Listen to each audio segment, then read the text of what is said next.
오늘 본문 말씀은 바울이 골로새 교회에 보낸 편지 중에서 새 사람을 입은 자로서의 삶에 대한 실천적인 가르침의 내용 중에 한 일부분입니다. 새 사람을 입은 자, 즉 예수 그리스도 안에서 성도된 자, 예수님을 믿음으로 신앙 고백함으로 구원받은 자, 즉 하나님의 자녀, 하나님의 사람들 된 사람은, 즉 요즘 말로 하면 신약시대의 신앙인들은, 종교인, 교인이 아니라 진정한 신앙인들은 어떻게 살아야 되는가? 이 세상 삶 가운데 어떻게 살아야 되는가? 그 실천적인 가르침인 것입니다. 바울은 이미 앞선 구절에서 거룩한 삶, 공동체 내 사랑과 용서, 말씀 중심의 삶에 대하여 권면을 하였습니다. 그리고 이제 바울은 복음이 우리의 가정, 곧 부부관계와 부모 자녀 관계 속에서 어떻게 구체적으로 드러나야 하는지를 말씀해 주고 있는 것입니다. 왜냐? 이 복음은, 이 복음의 실천은, 이 복음이 효과를 나타내는 가장 최소 단위는 가정이기 때문인 것입니다. 바울에게 있어서 가정은 그냥 단순한 공간, 그냥 단순한 공동체, 모임, 이런 개념이 아니다라는 것입니다. 우리 구주 예수 그리스도께서 주 되심이, 주인 되심이, 구원주 되심이 실제로 드러나는 매우 중요한 공간, 매우 중요한 단체, 매우 중요한 모임, 그것이 바로 가정이다라는 것입니다. 당시 헬라 로마 문화에서는 가부장 중심의 권위 체계가 아주 강했습니다. 그러나 바울은 복음의 빛 아래서, 복음의 은총 아래서 그러한 관계들을 새롭게 재정의하고 있었던 것입니다. 당시 문화만 보면 가부장, 즉 아버지가, 남편이 모든 것을, 주권을 가지고 가정을 다스리고 지도한다, 그런 사회였다라는 것입니다. 그런데 바울은 그냥 아무것도 모르고 아무것도 없이 무조건 아버지가 모든 것을 주관하고 다스리는, 강압하는, 지도하는, 권력을 하는 그런 가정은 아니다라는 것입니다. 즉 예수 그리스도의 복음 안에서, 은혜 안에서 가정은 다시 세워져야 된다, 그런 의미에서 지금 사도 바울은 이 가정, 부모, 자녀, 부부 관계를 새롭게 말씀으로 재정립하고 있는 것입니다. 단지 도덕적으로 좋은 삶, 도덕적으로 올바른 삶, 도덕적으로 사람들 앞에 손가락질 받지 않는, 욕먹지 않는 그런 삶이 아니라 주 안에서, 즉 예수 그리스도와의 관계 속에서 가정의 모든 관계가 새롭게 되어야 한다라는 것입니다. 그래서 복음을 통해 사람들이 가정 안에서 어떻게 서로를 섬기며 살아가야 하는지를 말씀해 주고 있는 것입니다. 이것은 단지 가정의 질서를 말하는 것이 아니라 복음이 어떻게 우리의 일상의 관계에 적용되는지를, 우리의 실제 생활에 복음이 어떻게 적용되는지를 보여주는, 말씀하는, 강조하는 아주 중요한 말씀입니다. 성도 여러분, 성경은 우리 성도들을 새로운 피조물이라고 말합니다. 처음 창조된 그런 피조물이 아니라 그때 창조되었던 아담 이후의 피조물들은 다 죄 가운데 있기 때문에 예수 그리스도를 통한 구원받은 우리를, 신약시대 우리 성도들을 새로운 피조물이다, 그렇게 말합니다. 그렇다면 예수 그리스도 안에서 새로운 피조물이 되었다면 우리들의 삶의 변화가 어디서 가장 먼저 나타나야 되느냐? 그것이 바로 가정이다라는 것입니다. 그래서 사도 바울이 주 안에서 이렇게 강조하고 있는 것입니다. 여러분, 요즘 이 세상의 가정을 어떻게 비유합니까? 가정이 무너진 시대, 이렇게 많이들 말을 합니다. 즉 가정이 무너졌다, 부부관계가 무너졌다, 부모와 자녀의 관계가 무너졌다, 이런 얘기를 요즘 사회가 참 많이 합니다. 우리나라도 마찬가지입니다. 요즘 그 TV에서 나오는 예능, 예전에는 제가 어렸을 때는 7, 80년대에는 그냥 드라마상에서 거짓된 허구의 얘기들을 막 꾸면서 막 이렇게 저렇게 하는 얘기들이 많죠. 그러면 내가 드라마를 통해서 위로를 참 많이 받아요. 심지어 드라마 보면서 아멘 하시는 분들도 있었어요. 실제 내 자녀는 효도를 안 하는데 드라마상에서 막 자녀들이 효도 자꾸 하는 그런 막 내용들 막 보면 아멘, 아이고 이랬으면 좋겠다. 그러니까 허구의, 상상의 얘기들이 많았다라는 것입니다. 그런데 요즘 그 TV를 보면 실제 사건으로 우리에게 방송을 해주는데 실제 이혼을 앞두고 있는 부부가 나와서 얘기를 합니다. 나는 이래서 부인이 싫다. 나는 이래서 남편이 싫다. 그것뿐입니까? 우리 아이는 이래서 못됐다. 뭐 금쪽이네, 은쪽이네, 뭐네. 뭐 고등학생들끼리 결혼을 해서 뭐 고딩 엄마 아빠. 뭐 사회의 전반적인 얘기들이 많이 나오는데 여러분 이거 정상이 아니지 않습니까? 이혼하려고 하는 사람들 얘기를 막 떠들면서 잘났네 못났네 그것도 이혼한 남자가 뭐 어쩌고 저쩌고 뭐 세상에 여러 가지 얘기들을 가지고 와서 즉 우리 삶에 일상적으로 평범히 일어나는 얘기들이 많이 방송을 통해서 매스컴을 통해서 나오는데 여러분 웃기도 하고 울기도 하고 뭐 감탄도 하고 공감대도 형성이 되고 뭐 많이 그런데 한마디로 요약하자면 문제다라는 것입니다. 문제다. 이혼에 대해서 얘기가 많느냐. 부부관계가 무너졌다. 자녀가 이렇게 때를 쓰고 어쩌고 저쩌고 부모 자녀 관계가 무너졌다. 신문을 봐도 그렇고 뉴스를 봐도 그렇습니다. 즉 무슨 뜻입니까? 가정이 무너졌다. 여러분 칼빈은 이렇게 말합니다. 하나님께서 교회와 사회뿐 아니라 가정에도 질서를 정하셨으며 그 질서는 억압이 아니라 평화의 통로다 라고 말합니다. 즉 뭔가 무너졌는데 질서가 무너졌다는 얘기죠. 법이 무너졌다는 얘기입니다. 지금 우리나라가 그렇지 않습니까? 대통령 후보로 뽑았다가 내렸다가 다시 됐다가 뭐 어쨌다가 저쨌다가 뭐 다 무너진 사회를 살아가는 거예요. 무너졌다. 그러니까 그것을 다시 세워야 되는데 그 다시 세우는 그 질서는 억압이 아니라 평화의 통로다. 무엇이? 복음으로 가정. 오늘 사도 바울은 이 말씀을 하면서 그리스도 안에서 가정이 회복돼야 됨을 강조하는 것입니다. 가정에 다르지 않은 소리는 지난주에 여호와께서 세우시는 가정에 대한 말씀을 들었습니다. 여호와 하나님께서 세우실 때 그 가정이 바로 될 수 있습니다. 그렇다면 여호와 하나님께서 세우시는 그 가정 안에 가정에 일원된 우리 부모, 자녀들, 우리들은 어떻게 행동해야 되는가? 오늘 말씀을 통해서 주 안에 있는 가정의 삶을 사시기를 주님의 이름으로 간절히 축원합니다. 주 안에 있는 가정은 어떠한 가정이냐? 첫째로 주 안에서 마땅한 질서를 세우는 가정입니다. 우리 18절 19절 말씀을 같이 한번 읽겠습니다. 18절 19절입니다. 시작. 아내들아 남편에게 복종하라. 이는 주 안에서 마땅하니라. 남편들아 아내를 사랑하며 괴롭게 하지 말라. 아멘. 우리 남편들이 이 말을 참 좋아합니다. 아내들아 남편에게 복종하라. 여기까지만. 남편에게 복종하라. 여기까지만 좋아하고 강조를 합니다. 더 중요한 건 마땅하니라. 그러니까 복종하는 게 마땅한 거예요. 근데 중요한 단어가 하나 빠졌어요. 주 안에서. 성경을 읽으면서 다 해석을 하는데 제일 중요한 핵심적인 단어를 빼놔요. 주 안에서. 하나님 뜻 안에서. 하나님 말씀 안에서. 요거를 쏙 빼고 해석을 하고 강조를 합니다. 그럼 제가 그거만 빼고 다시 읽어볼까요? 아내들아 남편에게 복종하라. 마땅하니라. 근데 더 중요한 건 이 복종하다 말은 이 복종하다는 말의 의미가 뭐냐? 이 헬라어의 원래 의미는 군사적인 용어입니다. 군사적인 용어로서 질서 아래 자리를 잡다. 군사적인 용어라. 그럼 군사가 뭡니까? 군인은 지휘관에게 무조건 복종하는 겁니다. 네. 무조건 복종. 그 말이 그 지휘관의 명령이 내 뜻, 내 생각 이게 이치에 맞느냐 사회적으로 제대로 된 거냐 아니냐 따지면 안 돼요.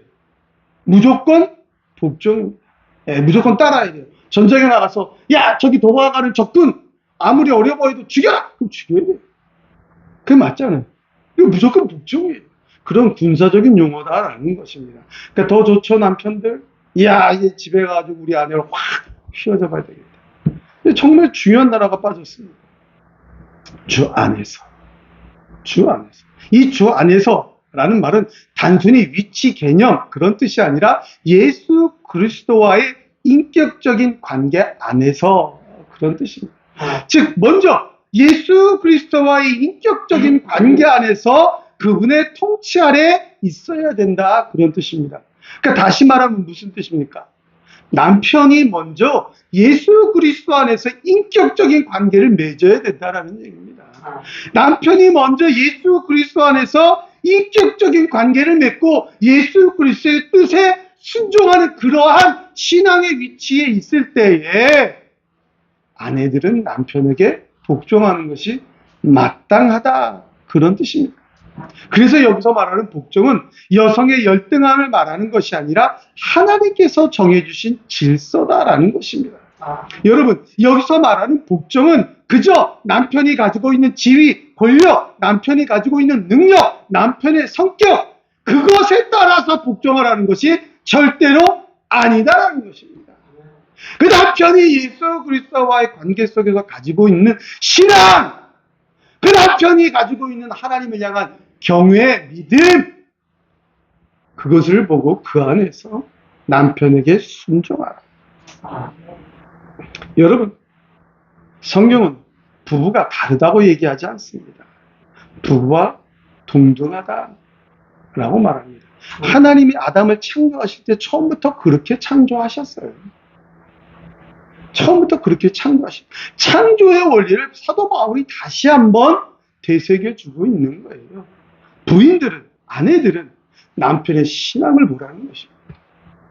하나님을 향한 남편의 믿음을 보라는 거예요. 제대로 돼 있나 안 돼 있나. 그것을 보고 본인도, 여자도, 아내도 예수 그리스도와의 인격적인 신앙 안에서 순종하라는 것입니다. 둘 다 똑같은 하나님을 신앙하는 말씀 안에서 순종하는 것이 마땅하다. 그 다음에 바울이 뭐라 그럽니까?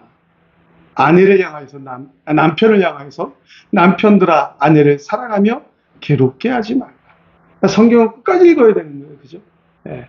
아내들아 남편에게 복종하라. 여기까지만 읽고 막 떠들면 안 된다라는 얘기예요. 그 다음에 남편들아 아내를 사랑하며 괴롭게 하지 말라. 아내가 남편에게 복종하는 그 단어에는 주 안에서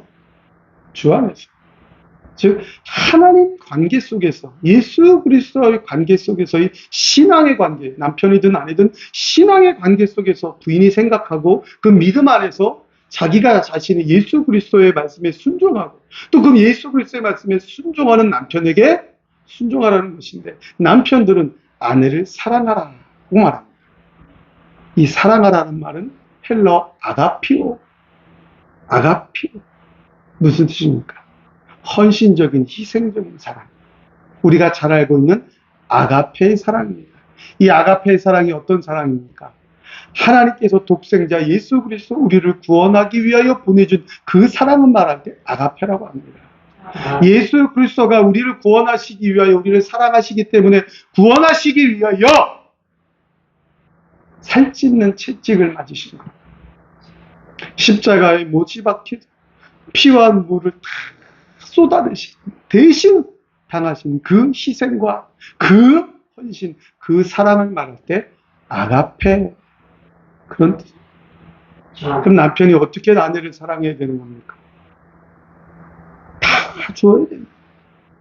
다 주어야 됩니다. 희생하고 헌신하면서 자기 자신의 목숨까지도 내주도록 아내를 사랑하라는 것입니다. 그리고 여기 괴롭게 하지 말라라는 뜻은 쓰리쓰게 하다, 분노하게 하다 그런 뜻입니다. 즉 아내에게 상처 주지 말라, 무례한 말과 행동을 하지 말라라는 그런 뜻입니다. 그래서 칼빈은 뭐라고 이 구절을 해석했냐면 남편이 권위를 가졌다고 해서 아내를 억누르거나 거칠게 상대하는 것은 성경적이지 않다. 비성경적이다. 참된 권위는 사랑 안에서 실현되어야 한다. 그렇게 해석을 하고 있습니다. 즉 무슨 뜻입니까? 한마디로 말하면 남편이든 아내든 하나님과의 관계가 먼저다라는 것입니다. 본인들 스스로 하나님과의 관계가 먼저입니다. 내 남편 나 스스로 먼저 내가 하나님 앞에 바로 돼 있는가? 나를 돌아봐야 됩니다. 부인도 내가 하나님 앞에 바로 돼 있는가? 돌아봐야 됩니다. 내가 하나님을 제대로 신앙하고 말씀에 순종하고 있는가? 내가 하나님 말씀에 순종하려고 하고 있는 그 중심으로 남편에게 순종하라는 것입니다. 내가 하나님을 사랑하여 정말 하나님 앞에 경외하고 하나님을 예배하고 예수 그리스도를 따르는 그 희생과 헌신의 각오로 부인을 사랑해야 된다. 그런 뜻인 것입니다. 사랑하는 남편 여러분, 아내를 진짜 사랑하시기를 간절히 기도합니다. 축원합니다. 여러분의 아내는 여러분의 지도를 받는 자가 아니라 여러분의 사랑과 섬김을 받아야 될 그런 동역자입니다. 아내된 여러분, 남편을 순종하시기 바랍니다.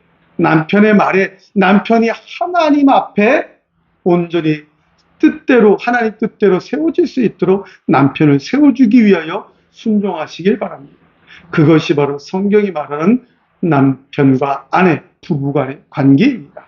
오늘 이 말씀을 듣고 집에 가셔서 모든 관계 속에서 부부 간에 하나님 말씀 안에서 신앙 안에서 그래서 이 부부 관계를 돌아보며 다시 한번 내 자신이 하나님과의 관계를 바르게 정립하시기를 주님의 이름으로 간절히 축원합니다. 주 안에 있는 가정은 둘째로 주 안에서 기쁘게 하는 질서를 세워야 합니다. 우리 20절, 21절 말씀을 같이 한번 읽겠습니다. 20절, 21절입니다. 시작.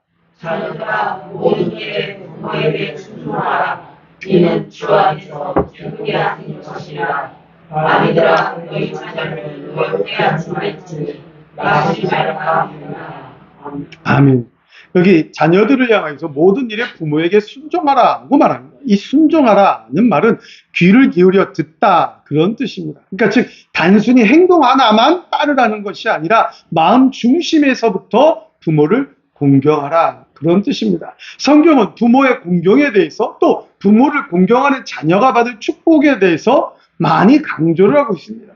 출애굽기 20장 10계명에도 이렇게 말씀합니다. 내 부모를 공경하라. 그리고 그 명령에 순종했을 때 내가 땅에서 오래 살리라는 축복까지 함께 말씀하고 있습니다. 성경에도 보면 디모데는 어머니 유니게와 외조모 로이스의 믿음을 배우고 그 부모님의 할머니의 신앙을 따라서 분명한 신앙인으로 살아갔습니다. 그런데 여러분, 중요한 것은 그 부모가 어떠한 상태이냐라는 것입니다. 그 모든 일에 귀를 기울여 듣고 순종을 해야 되는데 그 부모의 상태가 어떠한 상태여야 하느냐라는 것입니다. 하나님과의 관계 속에서, 그저 주 안에서, 다시 말씀한 주 안에서. 이 부모가 먼저 주 안에서 하나님과의 관계 속에서 바른 부모가 되어야 된다는 얘기입니다. 하나님 신앙하고 하나님 말씀으로 자녀를 양육하는 그러한 부모, 그 부모가 신앙 안에서 하나님 관계 속에서 먼저 바로 서 있어야 된다는 얘기입니다. 그러니 하나님과의 관계 속에서 바로 서 있는 하나님 말씀으로 양육하는 그 부모의 말, 그 부모의 훈육, 그 부모의 가르침, 그러니 당연히 자녀는 모든 일에 귀 기울여 듣고 중심으로 부모를 공경해야 되는 것입니다. 여러분, 자녀들이 부모님 말씀에 순종하는 게 맞습니다. 자녀들에게 그걸 또 교육을 해야 됩니다. 더 중요한 건 무엇입니까? 부모된 내가 하나님과의 관계 속에서 바로 서 있느냐, 그것을 먼저 깨달아야 되는 것입니다. 그리고 우리 자녀들은 그런 부모님, 신앙의 부모님 말씀에 정말 철저하게 순종하고 부모를 공경해야 되는 것입니다. 그 다음에 사도 바울은 부모님을 향하여 뭐라고 말합니까? 아비들아, 너희 자녀를 노엽게 하지 말지니 낙심할까 함이라. 여기 노엽게 하다 말은 성내게 하다, 분노케 하다 그런 뜻인데 여기 낙심하다라는 말은 마음이 꺾이다, 용기를 잃다 그런 뜻입니다. 부모가 자녀를 과도하게 질책하거나 훈육한다라는 의미로 상처 주고 실망시킬 때 자녀들이 화가 나기도 하죠. 부모에게 대들고 싶은 불순종의 마음도 생깁니다. 그런데 더 중요한 것은 그것 때문에 내 자녀의 마음이 꺾이는 것입니다. 그것 때문에 내 자녀가 용기를 잃게 된다라는 것입니다. 엄격함이 분명히 필요합니다. 그러나 분명한 사랑이 없는 훈계는 자녀의 영혼을 망치게 되는 것입니다. 하나님의 인도하심처럼 자녀들을 돌봐야 되는 것입니다. 오늘날 많은 자녀들이 부모의 비난이나 무관심 또는 훈육이라는 명목하에 일상을 행해지는 무자비한 폭력, 이런 것들 때문에 자녀들이 부모를 향하여 대적하는 마음, 그런 마음도 있지만 그 이전에 자녀의 마음이 꺾여버렸다. 낙심하게 됐다. 용기를 잃어버리게 됐다. 그런 뜻입니다. 이 말씀을 읽으면 참 제 자신이 후회가 많이 됩니다.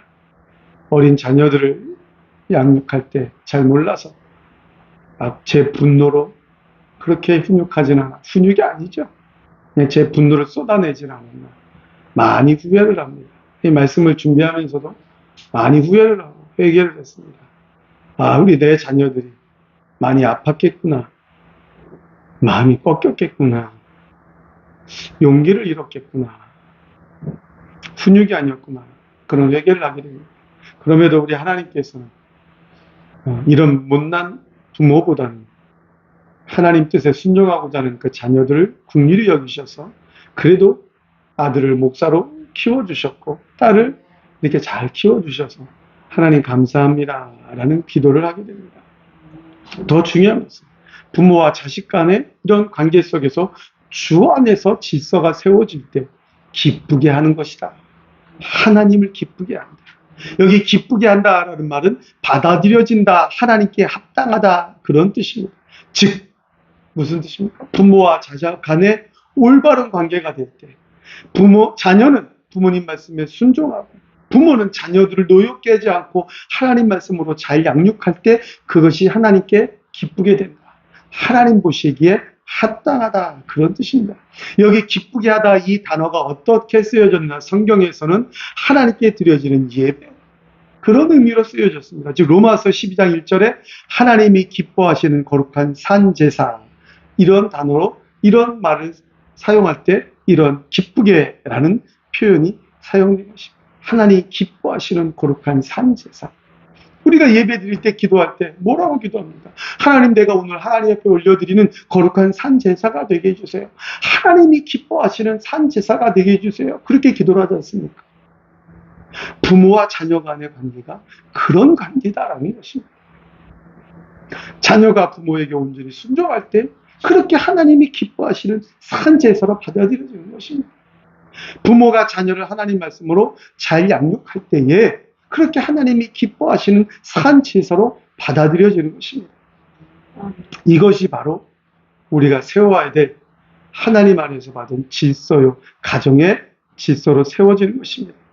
그런데 여러분, 제가 지금까지 말씀드린 설교한 이 모든 내용, 아내는 남편에게 복종하고, 남편은 아내를 정말 사랑하고, 자녀는 부모에게 순종하고, 부모는 자녀를 잘 훈육하고 양육하고, 이런 모든 것들 왜 안 될까? 왜 안 될까? 다 같이 신앙인이라고 하는데, 하나님 앞에 나와 예배 드리는데, 왜 안 될까? 말씀을 준비하면서 한번 곰곰이 생각을 해봤습니다. 제 자신도 그렇고 왜 안 될까? 왜 안 될까? 저는 이렇게 두 가지로 결론을 내렸습니다. 착각하고 있다. 착각하고 있다. 내가 아내를 사랑하고 있다고 착각하는 거예요. 내가 사랑을 다 표현했다라고 착각하는 거예요. 내가 남편에게 다 순종했다라고 착각하는 거예요. 내가 부모에게 순종했다라고 착각하는 거예요. 나는 온전히 사랑을 가지고 훈육했다. 자녀들을 내 사랑을 다 쏟아부어줬다. 착각하는 거예요. 착각하는 거예요. 나 스스로 착각하는 거예요. 그것은 곧 하나님을 속이는 것입니다. 말씀에 대한 불순종입니다. 두 번째로 척하는 거예요. 즉 신용만 내는 거죠. 나는 아내를 너무너무 사랑하는 척하는 거예요. 척하는 거예요. 그래서 그것인 줄 알고 착각도 하는 거예요. 나는 남편에게 다 해줬다. 다 순종했다. 척하는 거예요. 순종하는 척, 중심은 빠져있고 마음은 온데간데 없는데 행동은 다 그렇게 그러니 착각하게 되는 겁니다. 나는 부모에게 다 순종했다. 마음은 없는데 행동으로 막 열심히 하는 척하는 거예요. 그러니까 착각하는 거예요. 나는 내 자녀를 너무 사랑한다. 난 다 해줬다. 척하는 거예요. 주변 사람들에게 그렇게 인정받으려고 척하는 거예요. 그러니 착각하게 되는 겁니다. 우리 세상에서도 많이 말하지 않습니까? 자녀가 서울대 갔다. 그 서울대 간 자녀가 좋은 거예요? 부모가 좋은 거예요? 좋은 직장에 취직했다. 그 좋은 직장에 취직한 자녀가 좋은 거예요? 부모가 좋은 거예요? 그러면 세상에서 좋은 대학 못 갔다. 공부를 못 한다. 좋은 직장에 취직을 못 했다. 부모가 나쁜 거예요? 자녀가 잘 안 된 거예요? 그래서 부모들은 척하는 거예요. 내가 자랑하고 싶어서. 착각 속에 사는 거예요. 부부관계도 마찬가지입니다. 마음 중심은 없고 척. 그래서 착각하며 살아가니까 하나님과의 관계 속에서 질서가 무너지게 됩니다. 그런데 여러분, 이 착각하는 거 하나님 앞에서도 그렇게 하지 않나 생각해 봐야 됩니다. 나 하나님 열심히 순종하고 있다. 나 하나님 앞에 잘 예배드리고 있다. 나 하나님 말씀에 온전히 하고 있다. 착각하고 있지 않습니까? 나 주일 성수하고 있다. 나 이렇게 하고 있다. 나 온전히 하나님께만 예배하고 있다. 나 하나님만 섬기고 있다. 마음 중심은 빠져있고 척하고 있는 거 아닙니까? 하나님 섬기는 척, 하나님 예배하는 척, 하나님 말씀에 온전히 순종하는 척. 그래서 착각하게 되면서 가정도 무너뜨리고 모든 것을 무너뜨리는 그런 일을 바로 내 아내가 한 게 아니고 내 자녀가 한 게 아니고 내가 한 겁니다. 내가 해서 모든 것이 무너진 것입니다. 여러분, 그래서 우리는 다시 세워야 됩니다. 다시 세워야 됩니다. 먼저 하나님과의 관계를 다시 세워야 됩니다. 착각하지 마시고 마음은 없는 중심은 빠진 척하지 마시고 하나님과의 관계를 온전히 세우시길 간절히 축원합니다. 그리고 부부간의 관계를 다시 세우시길 간절히 바랍니다. 서로 사랑함으로 서로 순종함으로 예수 그리스도의 은혜 안에서 다시 착각하지 마시고 척하지 마시고 진심으로 부부관계를 다시 세우시길 간절히 축원합니다. 그리고 부모 자녀 간에도 다시 세우시길 간절히 축원합니다. 부모님 말씀에 온전히 순종하고 자녀를 온전히 사랑하는 분명하고 정확한 희생과 사랑으로 훈육하시길, 그래서 모든 가정의 질서를 다시 세우시길 간절히 축원합니다. 사랑하는 성도 여러분, 오늘 본문 말씀은 아주 단순히 가정 윤리를 말하는 것이 절대로 아닙니다. 복음으로 세워진 우리 신앙인들이 가정을 어떻게 세워가야 할지, 신앙인들의 가정의 질서를 말하는 것입니다. 칼빈은 이렇게 말했습니다. 복음은 교회에서만이 아니라 가정의 식탁에서도 빛나야 한다. 남편과 아내, 부모와 자녀 모두가 주 안에서 복음을 듣고 사랑과 존중과 순종과 자비의 질서를 세워갈 때 그 가정은 세상 속에서 하나님 나라의 모형이 될 것이다. 라고 말합니다. 사랑하는 성도 여러분, 오늘부터 시작해서 다른 어디인가 아니라 바로 내 가정, 우리 가정이 먼저 하나님의 은혜 안에서 복음 안에서 사랑하며 순종하며 질서를 바로 세우셔서 하나님 나라의 모형으로서 하나님 나라를 증거하고 하나님의 영광을 선포하는 그러한 주 안에서의 가정을 온전히 이루시기를 주님의 이름으로 간절히 축원합니다. 축원합니다.